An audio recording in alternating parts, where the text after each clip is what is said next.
So in this video, I'm going to run through the following 5 topics. So ordinary differential equations and the transformation to transfer functions, and that was undertaken in week 2 in the afternoon. Block diagram algebra, step and ramp inputs, which were undertaken in week 4 in the morning. And then on to inverse Laplace and the final value theorem, which were undertaken in week 4 in the afternoon. So I'm going to go through the key mathematics. So if we're looking at ordinary differential equations to transfer functions, what I'm using as an example is this mass spring damper. So I've got a mass spring damper. You apply a force, obviously, to this here, this force. And what you get as the output is here is this y, this displacement. So it might look something like, I know you apply a force, then you might get an output that looks like that. So the system oscillates. This can be modelled using this following second order ordinary differential equation. Second order, because you can see the highest power is here is 2.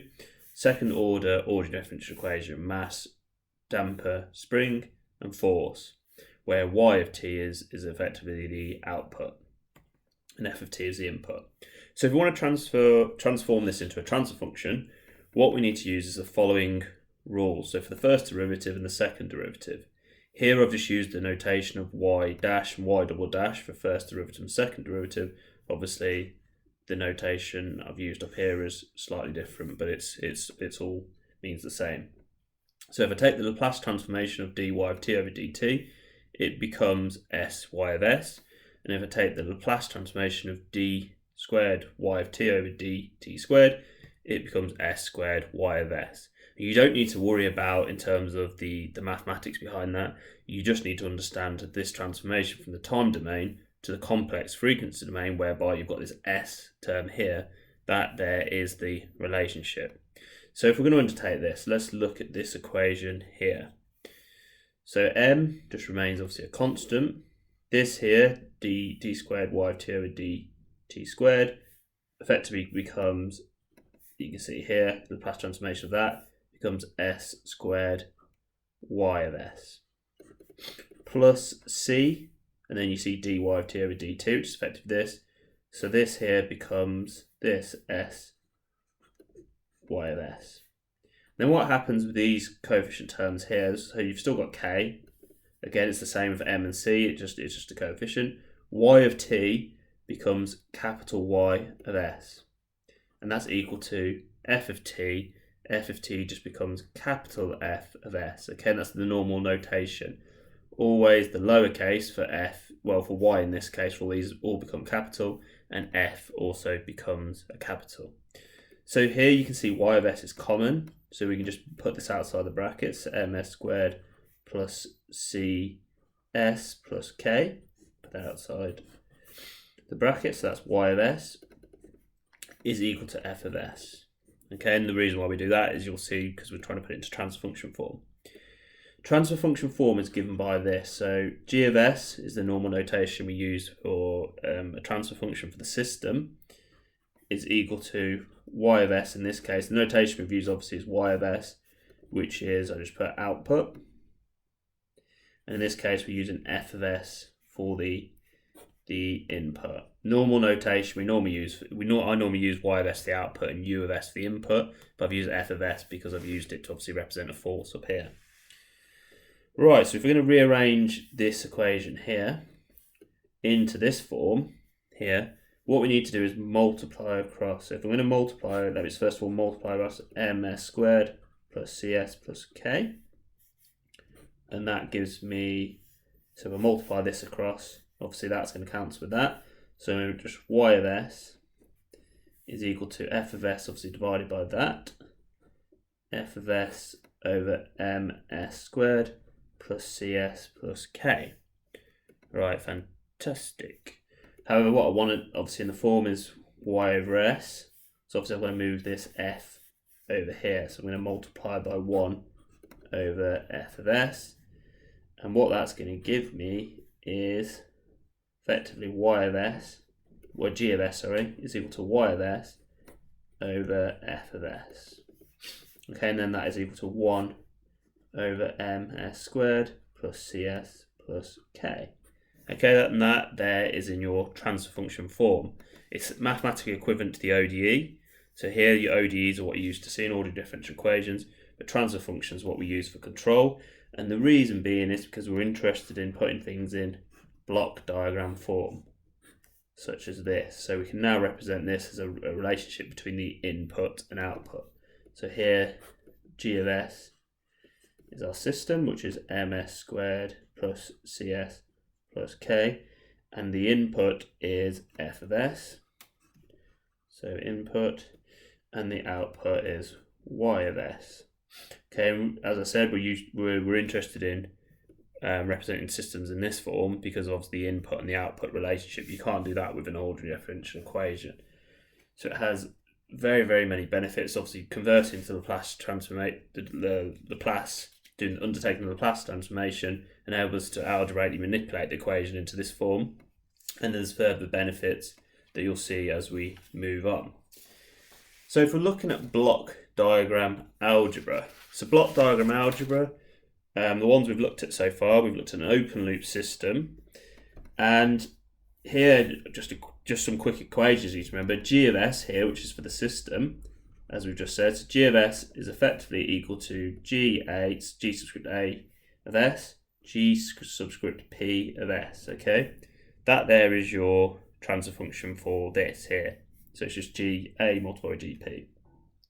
If we were interested in looking at the output, the block diagram algebra for the output is YS is equal to US, okay, the input here, multiplied by GS. Okay, where GS is equal to GA multiplied by GP.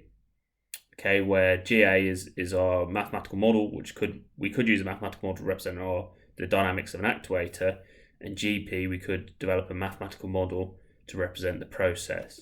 So in terms of what we've just looked at, in terms of the mass spring damper, that there would be GP because it would be the process. Okay, then we could have maybe some sort of actuation to generate the motion, but don't worry too much about that. So actuator, we can have a mathematical model. Process, we can have a mathematical model. However, overall, GS is your open loop. Well, is your open loop system. And then if you're interested in looking at the output, it's just input multiplied by the system. Then if we're looking at a closed loop control system, so in terms of a closed loop control system, it's given by this form where, for example, if we were looking at temperature control, so one I keep using, so say, for example, if we want the reference 25 degrees Celsius, we've got a temperature sensor here and we're measuring, so a temperature sensor here and it's measuring from the system output. So you imagine the system is effectively the room, some form of room, and the output's here, and what we're doing is we're measuring the output from the system. So it could be, for example, I don't know, let's say it's 21 degrees Celsius. So then 21 degrees Celsius, the reference is what we want. This is what we've actually measured. This is the measured output in the feedback, and we have negative here, negative feedback, because what we want to do is we want to effectively form an error. So the error here, E of S, is equal to R of S take away, in this case, Y subscript M of S, the measured output. Okay, so that's how we form the error. So in this case, we've got 4 degrees Celsius error. So then what the whole idea of the controller is to compensate for that error. So to effectively try and minimize the error to 0 if possible. So the controller, obviously its aim is to minimize this error. So if there was obviously this this error, what the system would consist of is it would actually consist of an actuator and the process. So here I've just done G of S, but within that it'd have an actuator, so it'd be some sort of heating element. So if there was an error in terms of the room being too cold, you would likely provide more power. Okay, so more voltage, and the heating element. Okay, heating element would obviously produce more heat.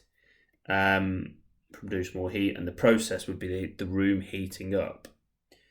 Okay, then you might next cycle it might then be that it then goes up to 27 degrees Celsius. Okay, so now you've got an error. However, the error is obviously 2 degrees Celsius, but it's the other way. So the aim of the control would be to reduce it would reduce the power. Okay, and then the process would be, well, the actuator, less power to the actuator, It might even turn off, I don't know. And then it'd be the process of the room calling. Okay, and we're going to talk more about this closed loop control system, and we're going to have more examples as we go through.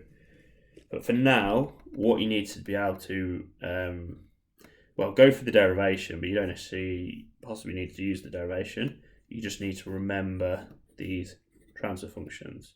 So y of s, which is your output here, is equal to r of s, so the reference. That's what you're desiring from the control system.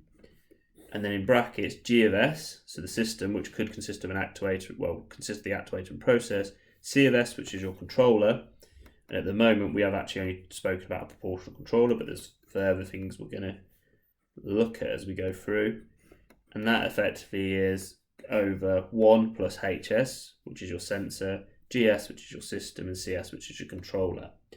And this here was derived in one of the, as I said, one of the previous lectures. The notation you sometimes might see is, okay, rs, you might see that G subscript CL is used. CL, which means closed loop. Okay, so G subscript CL, closed loop. And this equation here, mathematically represents what's going on represents this form here, okay, of the feedback or the closed loop control system. So alternatively, you could put this into the form of G CL of S is equal to RS over, I've made a mistake, is equal to Y of S, over RS. You can see I've just divided it by RS, which is equal to, then you can just see this part here, so G of S, C of S over 1 plus H of S, G of S, and then C of S. Oh, what have I done here? Okay, that's a C. And then that's my S. Okay, you get the idea anyway. Sorry about that, it's very, very messy. C of S. So these are pretty much the two equations you need to remember. So sometimes you need it in the form of G subscript CL, so the closed loop transfer function. Sometimes you need it in the form of Y of S, so the closed, so in the form of the output. Okay, for example, being when we later get on to use the final value theorem, we use this one. So they're the equations that you need to remember how to use. Step and ramp input. So the step input's pretty much the one we're going to use all the time. So it's effectively when we're just applying, it could be like applying power to a system, applying a voltage to a system. So it's just, 1 minute it's off, next minute's on. We mathematical model this using this, A over S, and this is known as a step input. And a lot of the times we tend to do this, where A is equal to 1, there we do 1 over S. This is known as a unit step input. And a lot of the time we'll just put a unit step input into a system to test it. Okay, just put a unit step input into a system. It's effectively in the time domain, it's a value of 1. And a lot of times just put in to test the system. Ramp input. Okay, so similar. A over S squared is what is the mathematical model in the complex when we undertake the Laplace transformation for the ramp input. A over S squared, and when A is equal to 1, this is known as a unit ramp input. One thing I should say is you need to be aware sometimes when you apply a step input to a type 1 system, sometimes you get a ramp output. And by that I mean when I'm looking at a type 1 system, so say for example this particular system here, when I get something like that particular transfer function, whereby I can factor out an S term, so I can do this, S plus 4, like that. That is known as a type 1 system when I can factor out an S, because you can see S is common to this, known as a type 1. So when you apply, so say for example this is G of S, when you do Y of S is obviously equal to U of S multiplied by G of S, and in this case obviously U of S we're just going to say is a unit step input, multiplied by s plus 4, okay, which would end up being 1 over s squared s plus 4. What you'll notice is you've got this s squared here, and that's effectively giving you it's going to give you a ramp output. So if you put a unit step input to this particular system, and you like that, you'll get a ramp output like that because of this s squared here. And that will become apparent in a few more examples that I've got in future weeks. So now we're going to move on to inverse Laplace. So what we did early on when we were going from derivatives, we're in the time domain, we had ordinary differential equations, and then we were converting into the complex frequency domain and undertaking the Laplace transformation. We effectively did this, where f of t is just the general notation for function, is the Laplace transformation of f of t, the Laplace transformation of f of t. So if we've got a function f of t, if we undertake the Laplace transformation of that, it becomes f of s, okay, and that's what we've seen. What we want to do is once we get, so say for example, we saw previously, when you end up with something like this, okay, so when you've got your transfer function for your output, your closed loop control system, where you can imagine g of s is a transfer function, c of s will eventually be a transfer function, hs is probably likely to be 1 because we just assume an ideal sensor for simplicity. So you end up with this here, okay, and what we want to do is we're actually interested in looking at the time solution, okay, so we've got this mathematical model, it's in block diagram form, fantastic. There's further information we can get from that, which will such as the final value theorem and various other things that we'll talk about later in the course.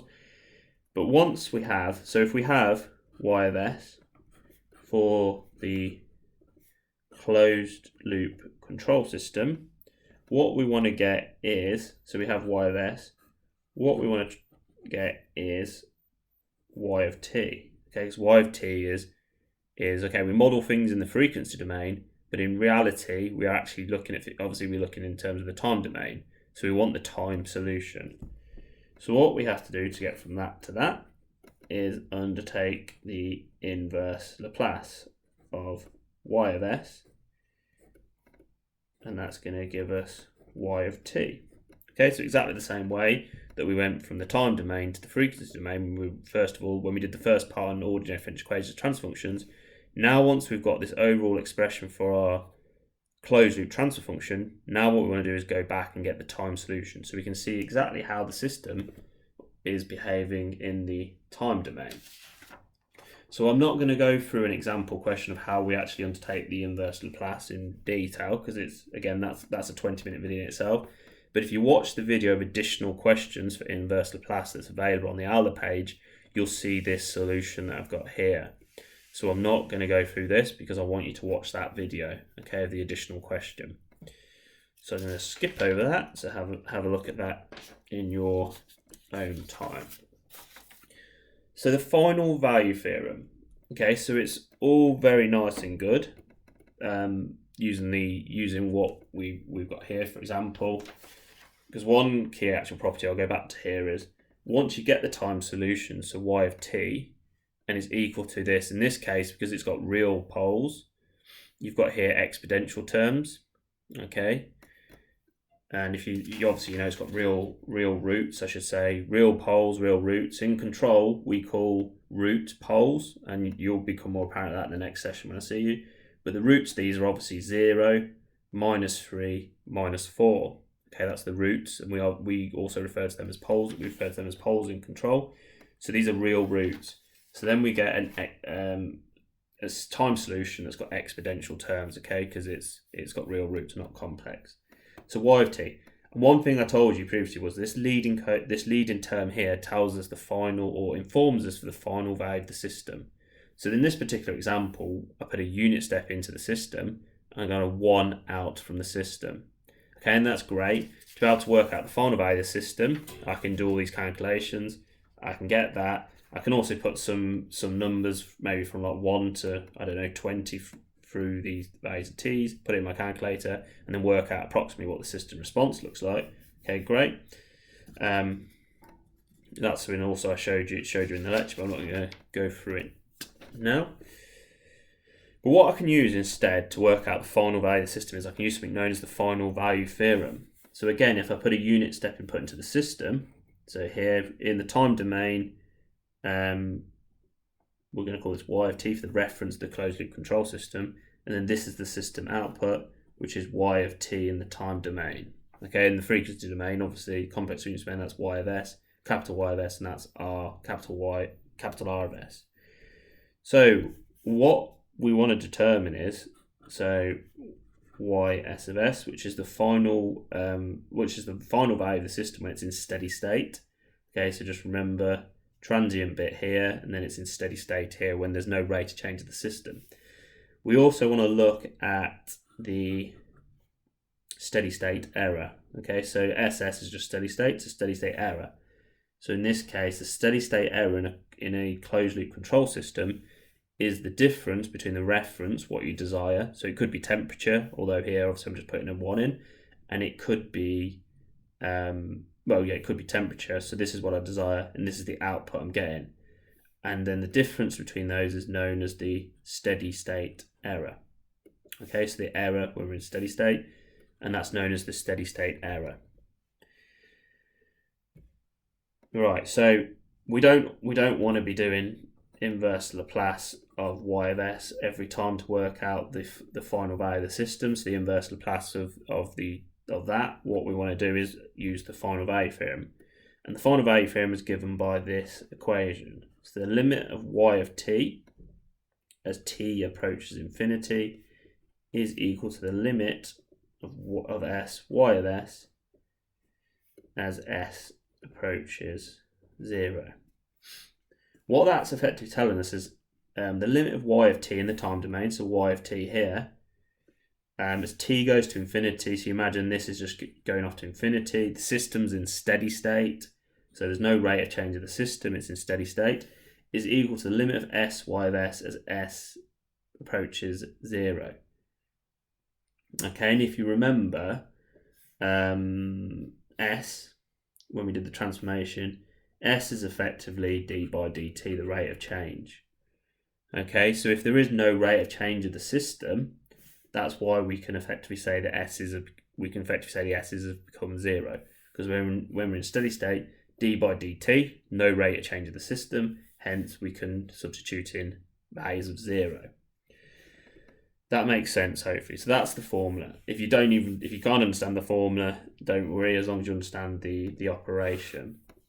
So let me just go through get a question here for you. So y of s here, let's just, I don't know, we can say r of s is this. So if we go back to the original equation, the next example will be a bit more useful than this. Let me just come up with a random transfer function for you. 4s plus 20, I don't know. Oh, let's do 24, so it's easy numbers for me. Okay, so that there is our closed loop transfer function output. Okay, so this is for a closed loop transfer function, and this is y of s. So if you recall back to the a few times ago when I said this equation here, y of s, I'm using this equation. Well, I'm kind of using it, but I'm already assuming that the numbers for g of s, c of s, h of s, g of s, and c of s have been obviously substituted into there, and then I've ended up with this equation.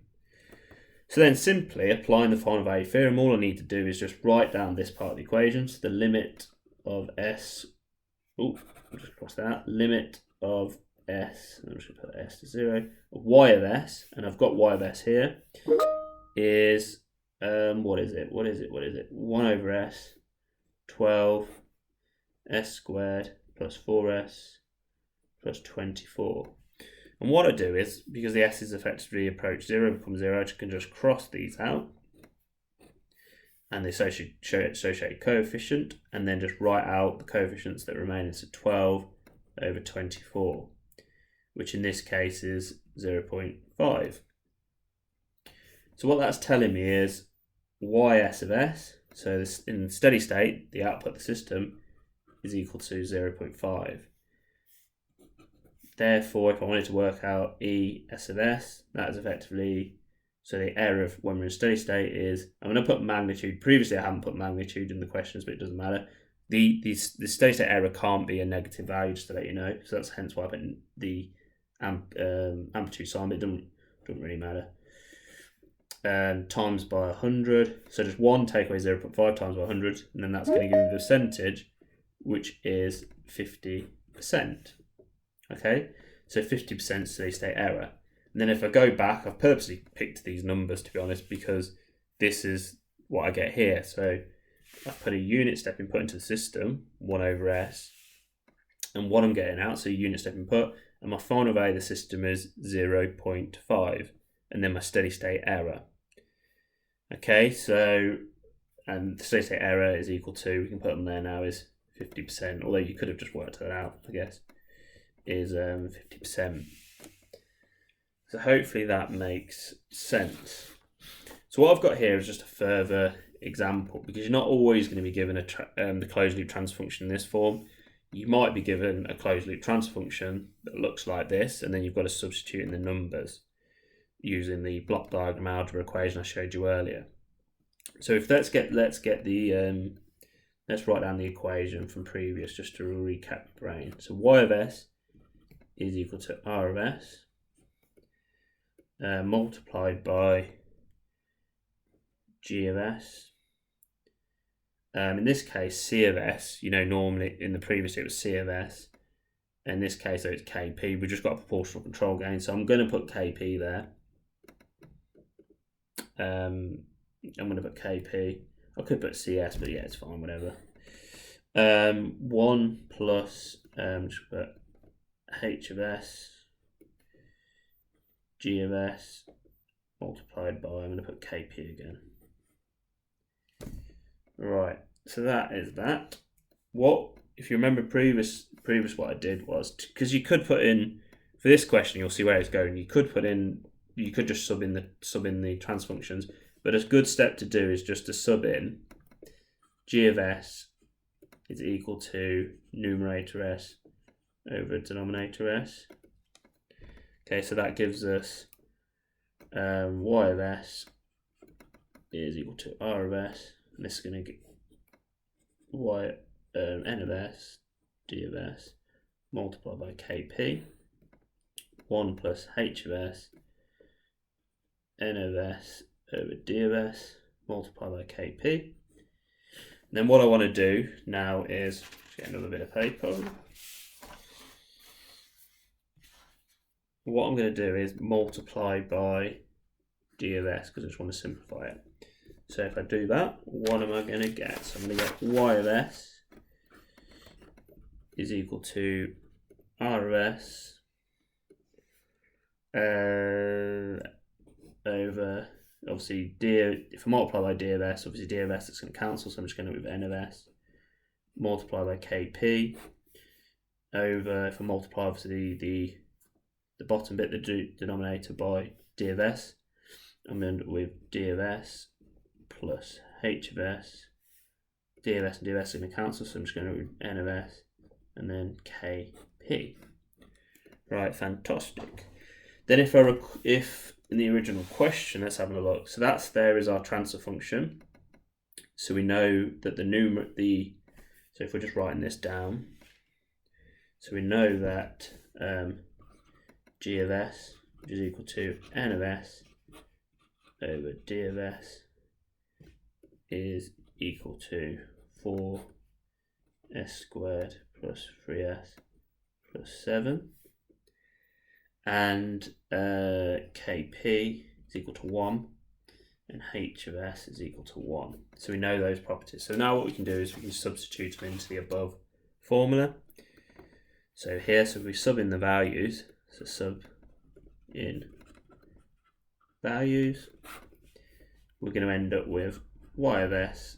Oh, and also I should note actually that was a unit step input. So r of s is equal to 1 over s. So that's equal to 1 over s the numerator value is obviously 4. 4 kp is 1. Denominator of s, d of s over the system, which is s squared plus 3s plus 7, plus h of s, which is 1. The numerator, which is 4. Numerator of transfer function, then kp, which is 1. Right, so then if I just simplify that, that's going to give me, okay, and I'm sorry this is a bit long, a bit slow, and 4 plus 4, 7 plus 4, which is going to give me 11. Right, so that there is our closed loop transfer function. Closed loop transfer function, that part here, sorry. So this here is your GCL of S. Obviously you're multiplying it by your reference here.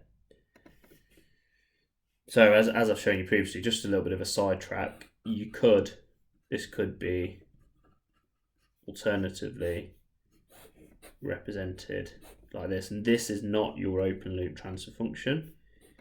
This is not your open loop. Okay, I've done R of S there and Y of S there. This is G like that. So that there is not your open loop transfer function, but you can represent in that form, and that form there is mathematically equivalent, equal to that. It's just that it's been simplified into this form, and obviously I've gone through steps to further simplify it. Right, so let me get back to the question. So what I'm going to do now is I'm going to apply the final value theorem. So the limit of s approaches 0 of y of s.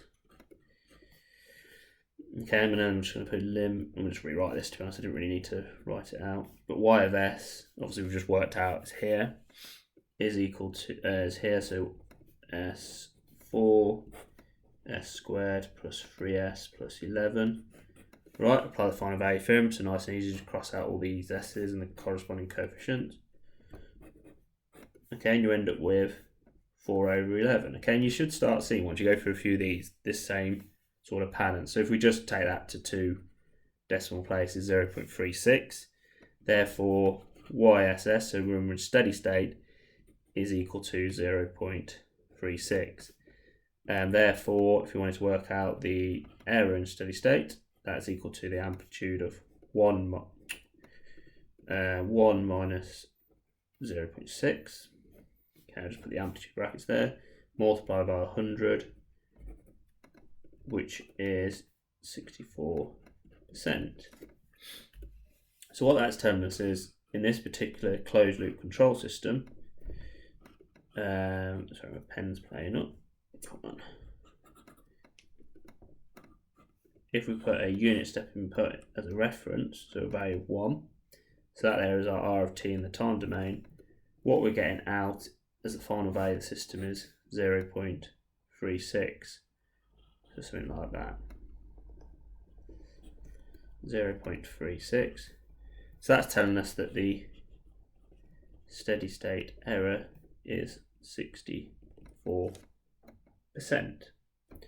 There's a few things you need to consider when using the final value theorem. So just to recap from the lecture, there's 2 things. So the final value system you can only use when the system is in steady state. Okay, so the system needs to be in steady state. So all the poles, all the roots, so for example, when you're looking at the roots of the, say for example, if I'm looking at the roots of this, if I was to take the roots of this, all the real part needs to be negative. Okay, so the real part of all the roots needs to be negative.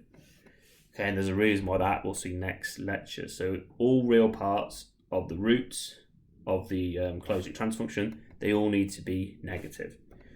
Also, there's a case whereby you can't have 2 roots that have got the value of 0.